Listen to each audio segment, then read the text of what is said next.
fariinta ugu horeysa wakiilka ama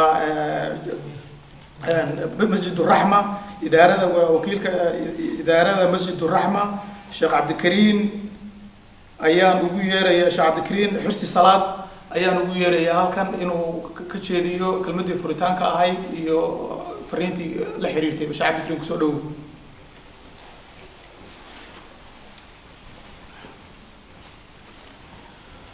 بسم الله الرحمن الرحيم الحمد لله رب العالمين صلى الله على نبينا محمد وعلى آله وصحبه أجمعين السلام عليكم ورحمة الله وبركاته آبان مركو وهرس وحنو سلام يا أمد الصوماليات ملك السيجوكتو وحان وهجنا يا تعزي يعني وقت تعزيين يا أمد الصوماليات ملك السيجوكتو قرحي أرحم تردها كدعي مقالة مقدشو شلي أو تاريخ ذا هيدا أفريقيا بشي أكتوبر سنة كان تضبيط توانكا قرحاس أو لول مارتي للبيك سدي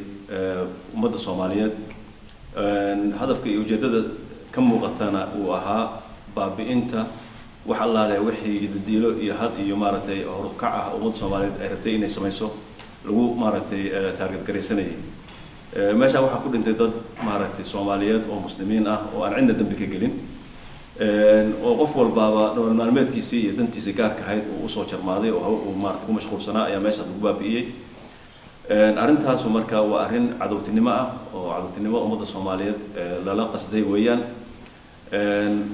waxaan marka halkan ka gudbinaynaa hadaan nahay jaaliyada Soomaaliyeed ee ku dhaqan magaalada Birmingham ee dalka Ingiriiska gaar ahaan Masjid Rahma waxaan ka gudbinaynaa tacsiidaas aan uga gudbinayno marka ugu horeyso ummadda Soomaaliyeed marka labaadna dadkii ahladii ay dadkaasi dhibaatadu gaartay wax dhintay iyo wax dhaawacayba iyo dadkii hantiilayaasha ahaa oo hantidoodii ay ku burburtay meeshaas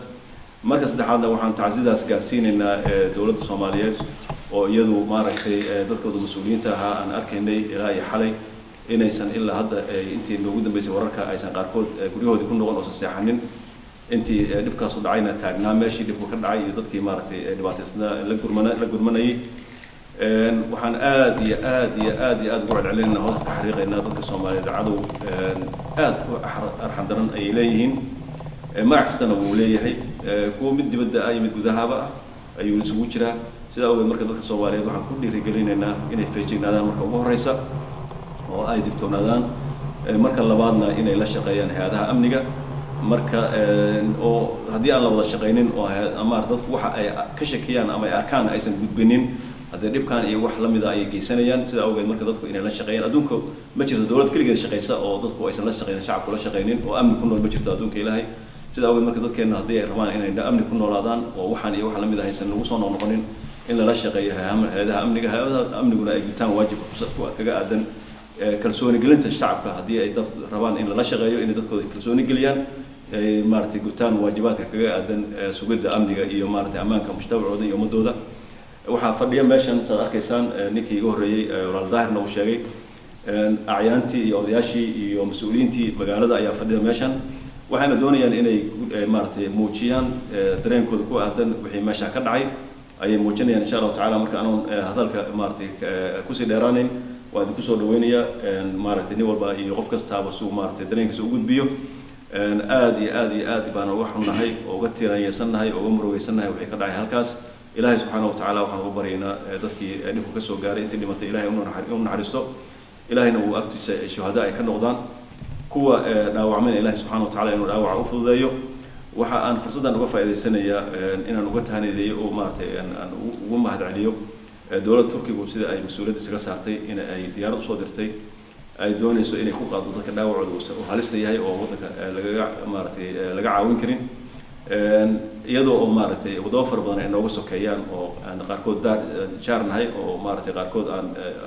ku wada jirno maartay oo ragaara ku wada jirno aysan ilaa hadda ka qayb qaadanin sida awgeed marka waxay muujinaysaa walaaltinimada iyo maartay u damqashada shacabka iyo madaxda dalka Turkiga ay u muujinayaan dadka Soomaaliyeed Ilaahay subhanahu wa ta'ala waxaan ugu baryaynaa iyaga laftooda inuu amnigooda iyo amaankooda sugo wanaagaasna uu ka abaalmariyo khayr ugu abaalmariyo waan u haysaa shacabka Soomaaliyeed ummadda Soomaaliyeed way u hayaan maaragtay abaalkaas way u hayaan wayna maray tahay way gudayaan hadii Ilaahay raado waxaan uga baxayaa mimbarka u banaynaya odayaasha fadhiya meesha si iyaguna ay kaalintooda u soo gudbiyaan insha Allah taala aad baad mahadsantihiin wassalaamu calaykum waraxmatullaahi wabarakaatu